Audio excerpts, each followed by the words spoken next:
Was ist das? My name is Ken, and I'm done believing in anything other than God, who everyone keeps telling me is some type of energy force field, I guess, or a non, like a deist type of existence. Um,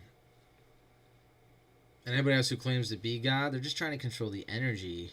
They're trying to manifest their own destiny. That's why we have religion. Religion is doing just that. It's manifesting a reality on this plane that sucks. And it's boring. This world is kind of boring. I mean, look at me. I'm just sitting here talking to a fucking camera when I should be doing other things like being at work and giving my time to my boss, but I've been doing it for too long. I don't want to anymore, and I've lost my passion for working and doing menial tasks here at this office because this life is kind of boring. Because working 9 to 5, it's just a drab. And as a person, as me, I have a choice to make a change where I don't have to do this anymore, to figure it out, to progress my life, to upgrade, to work less and maybe help more people do things that they want to do and generate happiness in the world. And I can't do that complaining. I can't do that thinking that my life is worthless and that when I die, I get to go spend time with the angels in heaven and whatever the fuck you do in heaven. I don't know. I mean, what on earth can't you do that you can do in heaven? For real. Like, because I don't comprehend what goes on in heaven, and it's just this miraculous unknown thing to me, but because I don't know, it's like I don't know what I'm missing, I guess, but I have an imagination. I can think of anything, and to me, heaven would be manifesting your desires at any moment, at any time, without having to toil.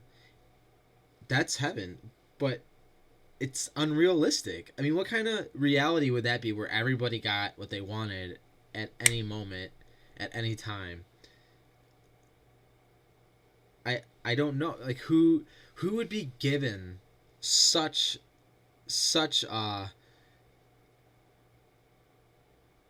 what do you call something like that?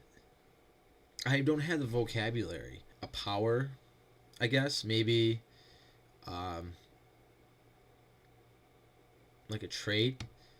Because if someone can manifest anything you want to, what kind of power would you have? I mean, if it was given to me, I don't even know what I would do with it.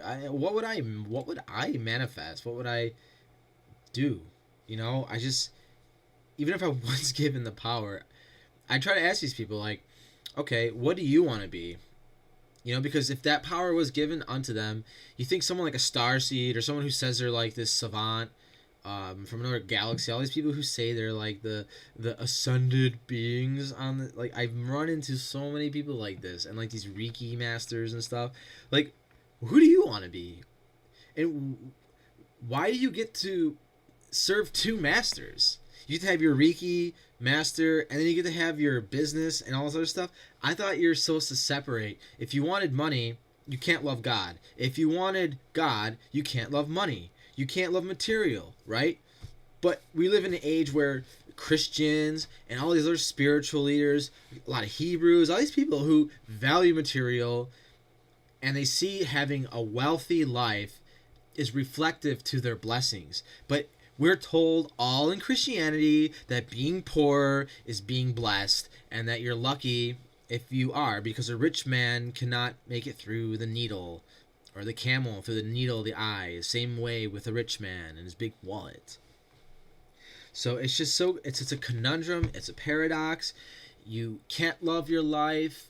You can't respect this life because it's Satan, and everyone is just so miserable here in the flesh because you gotta exist and poop and pee and fart and burp and all the other bullshit and get sick and be invaded with bacterias and everything else that goes on this planet, and get raped, get murdered, be happy, have great experiences, have ego, don't have ego. Like, what is this shit? It's like, just be your fucking self. Don't conform to whatever other people tell you to, because then you lose your Atman. You lose your individual sense. And that's why I can't stand religion, because it amasses all these individual personalities into a conglomeration of obfuscation, because that's what the Bible is. It's a bunch of stories that are vague and they're allegorical, and they share a meaning, but they don't really mean exactly what they say. And that to me is something not worth reading. That's a riddle. Why would I read a book with riddles? So I can be confused? What's the art of confusion? So someone made the Bible a confusing, conflicted, conflated book. And I'm not a part of it anymore. I'm done. I'm not going to believe in anything. I'm going to believe in myself. I'm going to believe in doing good by people, by treating others with a respectable perspective, and not thinking that life on earth is cursed and that everyone here is the valley of death and we have to be so repressed. No, that's not true. Make mistakes, send your ass off, and fucking enjoy yourself. And while you're enjoying yourself, make yourself available to the enjoyment of others. But don't give yourself away. Jeez.